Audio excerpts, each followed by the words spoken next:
الحمد لله الذي خلقنا ورزقنا ولم يتركنا هملا، بل أرسل إلينا رسولا فمن أطاعه دخل الجنة ومن عصاه دخل النار. والصلاة والسلام على رسول الله وعلى سائر الأنبياء والمرسلين وعلى آل بيت رسول الله وعلى صحابته الكرام وعلى من اهتدى بهديه إلى يوم الدين. وبعد، فإن أصدق الحديث كتاب الله، وخير الهدي هدي محمد صلى الله عليه وسلم، وشر الأمور محدثاتها، وكل محدثة بدعة، وكل بدعة ضلالة، وكل ضلالة في النار. أعاذنا الله من النار. dutangiye dushimira Allah subhanahu wa ta'ala, we waturemye kandi akaturemera n'amafunguro adutunga, ndetse akatwoherereza n'intumwa ntadutererane, kugira ngo zize zitwigishe zinatwereke inzira nyayo izatugeza kwa Allah subhanahu wa ta'ala by'ukuri. Uzumvira izo ntumwa nta gushidikanya azajya mu ijuru, ibyo ni ihame ntakuka. Naho uzazigomekaho akanga kuzumvira azajya mu muriro, iryo naryo ni ihame ntakuka. Amahoro n'imigisha bigwire kandi bisakare ku ntumwa y'Imana, intumwa yacu Muhammadi sallallahu alaihi wasallam, we n'izindi ntumwa zose n'abahanuzi bose, abiwe mu rugo n'abasangirangendo, natwe twamukurikiye n'abandi bazamukurikira kuzageza ku munsi w'imperuka. Dusaba Allah ko yadushyira muri abo ngabo, tukazava kuri iyi si turi abayisilamu beza kandi nyakuri. Amagambo meza n'amagambo y'Imana, kandi umuyoboro mwiza n'umuyoboro twigishwa kandi tweretswe n'intumwa yacu Muhammadi sallallahu alaihi wasallam. Naho amagambo mabi ni ibintu bibi byose biva bikagera ni ibihimbano, kubera ko ibihimbano birayobya kandi ubuyobe bwose buganisha mu muriro utazima. Iyo uyobye ntago ugera iyo wagombaga kujya. Turakomeje tuvuga amateka y'abasangirangendo b'intumwa y'Imana Muhammad sallallahu alaihi wasallam, n'ibigwi byabo n'ubutware bw'abaranze, ndetse n'ibikorwa by'intashyikirwa byabaranze. Mu biganiro byatambutse twavuzemo babiri, twavuze Abu Huraira, tuvugamo na Ali mwene Abi Talib. Uyu munsi turavuga undi musangirangendo wa gatatu ukomeye cyane w'intumwa y'Imana Muhammadi sallallahu alaihi wasallam, ufite ibikorwa bihebuje yakoze mu Islamu. Yari inkingi ya mwamba intumwa Muhammad sallallahu alaihi wasallam, yari inshuti yakatava mu rugo ku ntumwa y'Imana Muhammadi sallallahu alaihi wasallam, yari n'umwizerwa w'intumwa Muhammadi sallallahu alaihi wasallam. Nimvuga gutyo murahita mubyumva ko ari Abu Bakar Siddiq radiyallahu ta'ala anhu. Imana nyagasani imwishimire. Yamenyekanye cyane ku izina rya Abu Bakar Siddiq, ariko iri zina ryari igishambagizo. Ndahagarara ku izina Siddiq. Iri zina ryari iribyiniriro yabyiniriwe n'intumwa Muhammadi sallallahu alaihi wasallam kubera kumukunda, ariko abamenyi batubwira ko yaryiswe kubera ko yakundaga kwemera no kwizera adashidikanya ibyo intumwa Muhammad sallallahu alaihi wasallam yigishaga n'ibyamubwiraga, bityo intumwa Muhammad sallallahu alaihi wasallam imwita Siddiq, umwizera. Abandi batubwira ko igihe intumwa Muhammad sallallahu alaihi wasallam yakoraga urugendo rwavaga i Maka ajya Palestine, akongera akava Palestine akajya mu ijuru, agiye kwakira iswala, yaraje abibwiye abantu barabihakana, ariko Abubakar we arabyemera aranabyizera, abwira abantu iti ibyo intumwa iri kuvuga ni ukuri, kubera ko ntabwo yatuzanira inkuru ikuye mu ijuru ngo tuzemere, nituzanira izivuye Palestina tuzihakane. Abandi bari babihakanye bitwaje ko ngo ari kure, babakoresha amezi kugira ngo bagereyo banagaruke, bityo bitakunda ko hagenda ijoro rimwe gusa. Abubakari arabyemera aranabyizera, bityo intumwa Muhammad salama itimwita Siddiq. Ubundi amazina yitwaga Abdullahi mwene Abi Quhafa, Uthman mwene Amir mwene Amru mwene Ka'ab mwene Saadi At-Tamimi Al-Qurashi. Iki nicyo gisekuru cye kiragenda kigahura n'igisekuru cy'intumwa y'Imana Muhammadi, Imana nyagasani imuhe amahoro n'imigisha, bahurira kuri sekuru wabo wa gatandatu. Ubwo byumvikana yuko Abubakari nawe igisekuru cye kiragenda kikagera kuri Ismail mwene Abraham.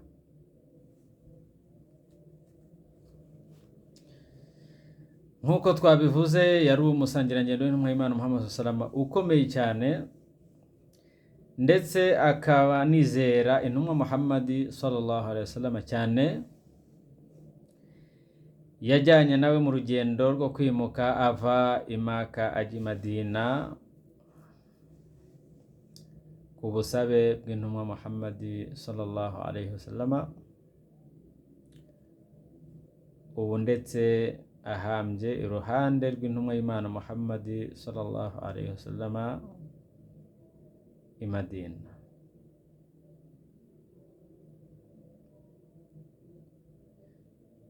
Ikindi twavuga ni uko nanone yari umukwe w'intumwa y'Imana Muhammad sallallahu alaihi wasallam, yari yamushingiye umukobwa we Aisha bintu Abubakari radiyallahu ta'ala anha.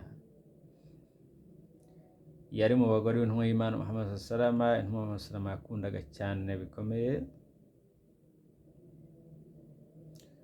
kugeza nubwo intumwa Muhammad sallallahu alaihi wasallam ivuga ati njyewe nkunda Aisha.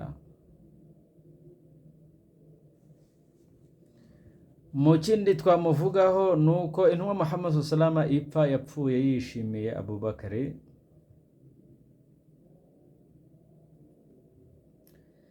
Ikindi twamuvugaho ni uko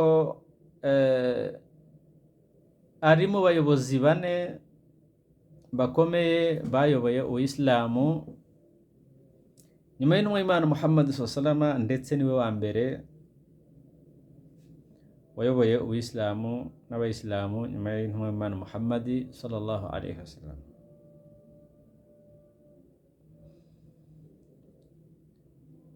Ikindi twamuvugaho ari mu bantu ba mbere cyangwa se n'uwa mbere mu bantu 10 bahawe inkuru nziza yuko bazajya mu ijuru bakiri ku isi.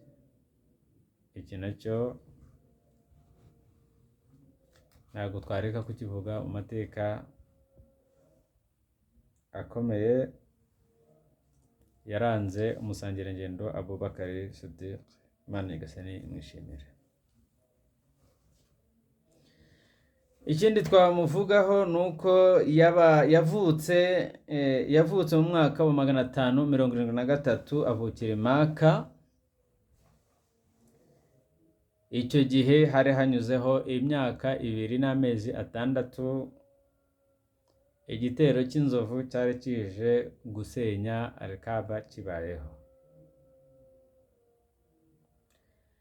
Yarutanwaga n'intumwa y'Imana Muhammad sallallahu alaihi wasallam imyaka 2 n'amezi. Intumwa Muhammad sallallahu alaihi wasallam yarutagaho Abubakari imyaka 2 n'amezi makeya.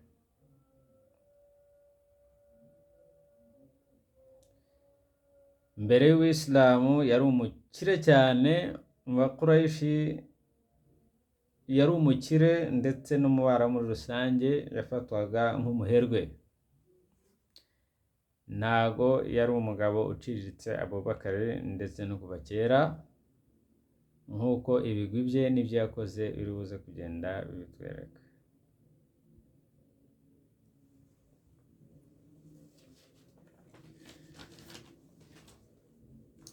Mu bikorwa yakoze nanone tutareka kuvuga ni uko ari we wabaye umuyisilamu mu bagabo bari bafite ubwigenge.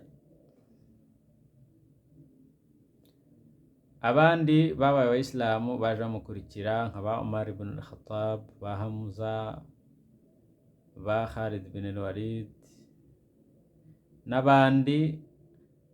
Aba bose baje bakurikira Abubakar Siddiq radiyallahu ta'ala anhu.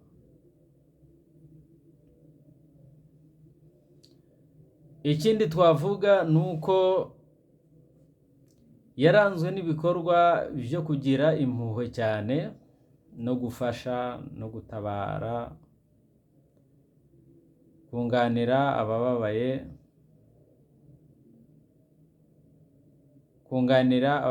ndetse no gukiza akarengane ka bamwe na bamwe, aho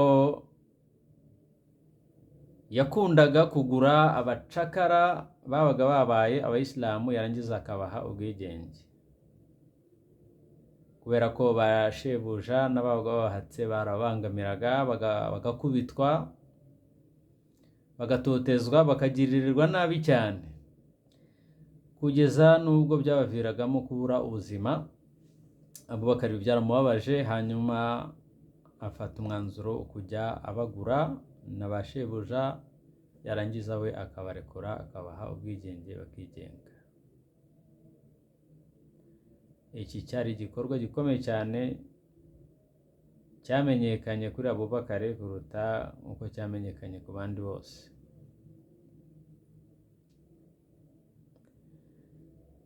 Amaze kuba umuyisilamu na Umari amaze kuba umuyisilamu, Umari yajyaga akunda gushaka guhiga Abubakar, akumva yamuhiga mu bikorwa akora, ariko uko agerageje agasanga Abubakar aramurenze. Ariko rimwe noneho Omar ngo yaje kuzana 1/2 cy'umutungo we ngo agitange mu Islamu kubera Allah, yumva ko icyo gikorwa akoze Abubakar noneho atari buze kumuhiga. Agiye kubona abona Abubakar yikoreye umutungo wose arawuzanye ku ntumwa y'Imana Muhammad sallallahu alaihi wasallam. Omar guhera umunsi yahise avuga ati sinzongera guhiganwa na Abubakar ukundi, kubera ko ibikorwa akora sinakurikira. Intumwa Muhammad sallallahu alaihi wasallam imuhamagara kuba umuyisilamu ntago yigeze azuyaza na gakeya, yahise yumva kandi anemera adashidikanya Uislamu, arabwakira, yinjira Uislamu.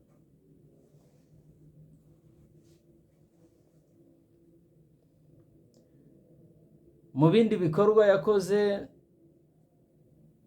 nuko yimukanye n'intumwa y'Imana Muhammad sallallahu alaihi wasallam. Niwe mugabo wimukanye n'intumwa y'Imana Muhammad sallallahu alaihi wasallam bava Maka bajya i Madina, ubwo abahakanye bari bamaze kunoza umugambi mubisha wo kwica intumwa y'Imana. Imana yamutegetse kwimuka akava i Maka akajya i Madina. Hanyuma intumwa Muhammad sallallahu alaihi wasallam irangije ibwira Abubakar, cyangwa se imusaba ko yamuherekeza muri urwo rugendo, ntagende wenyine. Abubakar ntabwo yatindiganije, nta nubwo yashidikanyije, ntiyajuyaje, yahise yemera ubusabe bw'intumwa Muhammad sallallahu alaihi wasallam, aramuherekeza. Urwo rugendo rwose rwo kuva i Maka bagera i Madina n'ibyo bahuriyemo nabyo bitari bikeya byari bibakomereye. Intumwa Muhammad sallallahu alaihi wasallam yari iri kumwe na Abubakar. Urumva ko uyu muntu atari umuntu woroheje mu Islam. Ikindi twamuvugaho, yarwanye intambara zose n'intumwa Muhammad sallallahu alaihi wasallam, harimo na Ghazwat Badr. Aha Abubakar yari ari kumwe n'intumwa y'Imana Muhammad sallallahu alaihi wasallam. Ntabwo ubutware bwe bwagarukiraga mu gutanga imitungo no kurekura abacakara, ahubwo ari n'indwanyi y'akataraboneka, akajya ku rugamba kandi kajya mu b'imbere. Intumwa Muhammad sallallahu imaze kurwara uburwayi bwayihitanye, yasabye Abubakar ko yasarisha abayisilamu. Abubakar abikora nk'uko Intumwa Muhammad sallallahu yabimusabye kandi yabimutegetse. Ibi kandi nanone biragaragaza urwego n'agaciro n'icyubahiro yari afite ku ntumwa y'Imana Muhammad sallallahu alaihi wasallam. Intumwa Muhammad sallallahu yapfuye ari ku wa mbere, hari ku itariki 12 za Rabi al-Awwal mu kwezi kwa gatatu mwezi w'Islamu, hari mu mwaka wa 11 Hijiriya. Tubaze duhereye aho Intumwa Muhammad sallallahu yimutse iva i Maka ijya i Madina. Uyu munsi nyirizina ntago warenze, Abubakar nawe yahise atorerwa kuba umuyobozi w'abayisilamu.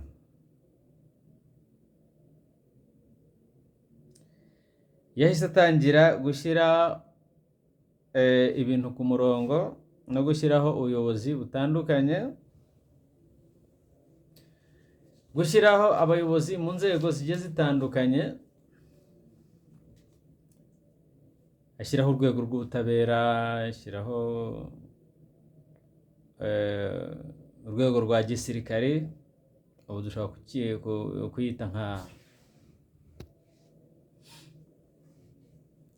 dushobora kuyita nka minisiteri ya gisirikare.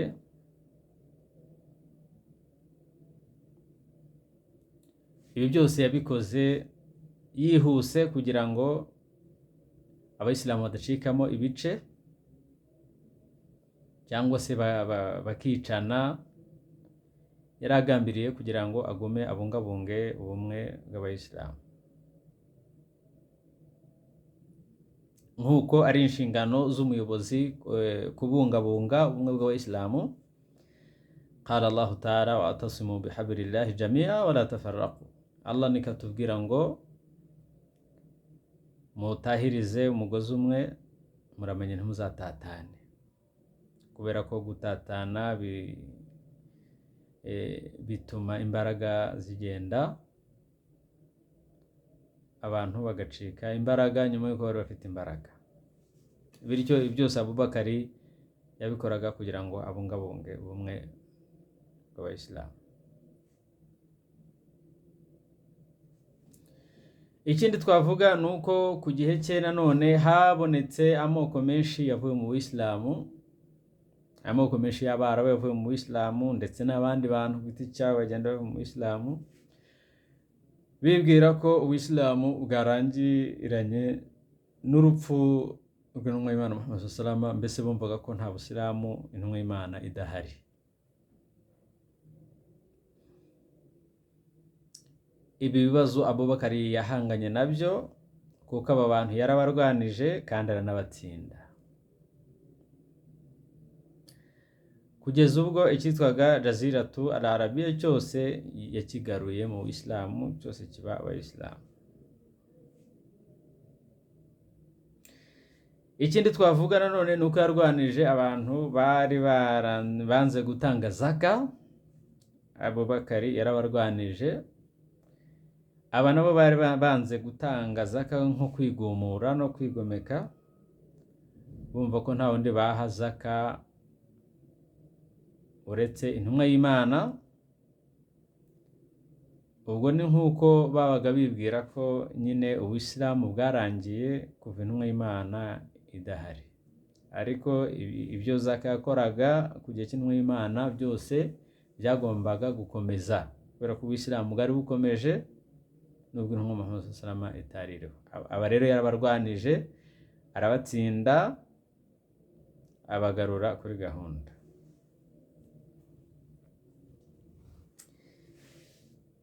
Abubakar rero yapfuye ku wa mbere, nawe yapfuye ari ku wa mbere, gusa hari tariki 22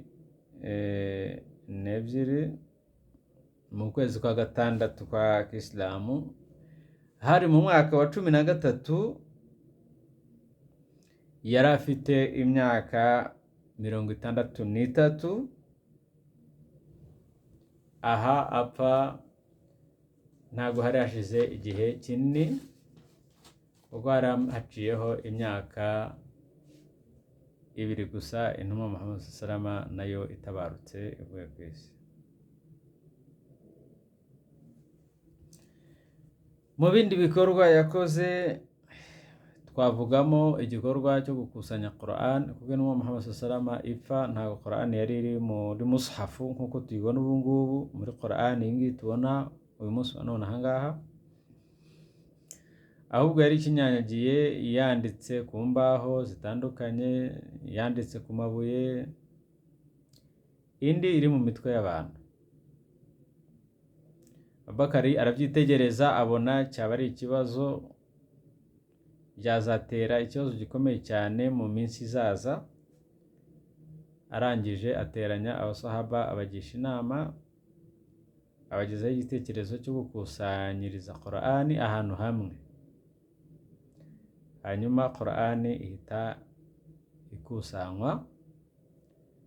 Niyo mpamvu muri aka kanya kano aha ngaha mubona ko noneho iri ahantu hamwe ikusanye, iri ahantu hamwe umuntu ushaka kuyisoma biramworohera. Iki rero ni igikorwa cy'indashyikirwa twibukira kuri Abubakar Siddiq, Imana Nyagasani imwishimire. Ubuzima bwe kuva abana n'intumwa y'Imana Muhammad sallallahu alaihi wasallam, ubuzima bwe kuva abana n'intumwa y'Imana Muhammad sallallahu alaihi wasallam kugeza apfuye yavuze amagambo menshi, ariko muri yo twavugamo aya ngaya akurikira.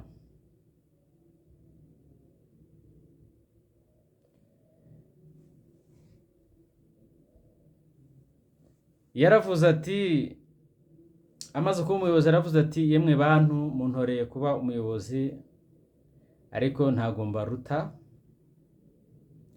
nindamuka nkoze neza muzanshyigikire, kandi nindamuka nkoze nabi muzangarure ku murongo mungire inama. Kugira ukuri niko gusohoza no kurinda indagizo nyako, no kurangwa n'ikinyoma nibwo buhemu.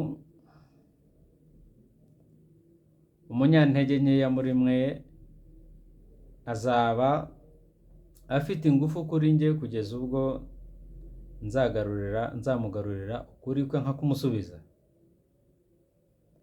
Ati kandi uwita ko ari umunyembaraga muri mwe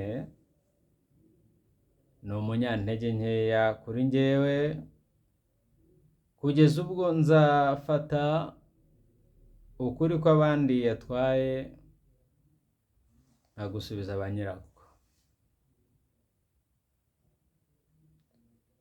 Arakomeza ati, abantu nibareka kurwana jihadi Imana izabasuzuguza, kandi abantu nibijandika mu byaha Imana izabaha ibihano bitandukanye. Muzanyumvire igihe cyose nzaba ndi kumvira Imana n'intumwa yayo, ntimuzigere na rimwe munyumvira igihe nzaba ndi kunyuranya n'Imana n'intumwa yayo. Mu yandi magambo yavuze Abubakar Siddiq ubwo intumwa Muhammad salama yapfaga, abantu bacitse igikuba, bata morale, bariheba, baravuga ati birarangiye, ndetse bamwe bumvaga ko n'Ubuyisilamu bwarangiriye aho ngaho. Ariko Abubakar yarahagurutse arababwira ati, uwasengaga Muhammad yapfuye, n'uwasengaga Imana ntago ipfa, ibaho ubuziraherezo. Iri jambo ryagaruyemo abantu icyizere, abenshi morali zari zashize iragaruka.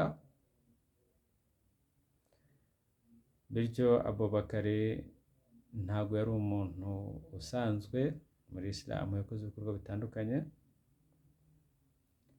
Imana izaduhuze kubana nawe mu ijuru. Subhanakallahumma bihamdika nashhadu an la ilaha illa anta nastaghfiruka wa natubu ilayk. Assalamu alaikum warahmatullahi wabarakatuh.